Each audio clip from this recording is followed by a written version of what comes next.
To explore the application as a student, enter the student credentials we shared with you. Students can take tests, surveys, and training courses and be awarded certificates. To start a test, select the Assignments option in the main menu and select My Tests. Choose any offered test and click the Start or Retake buttons. The system will lead you through the test-taking process.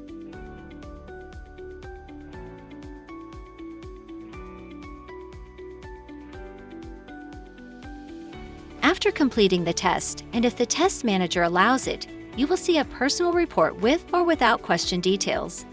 After you review the report, you can go back to the Assignments panel and select My Training Courses to try one out.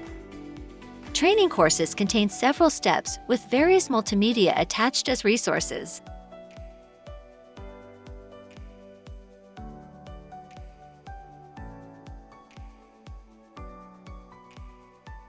If a step includes a test, you must pass it to progress to the next one.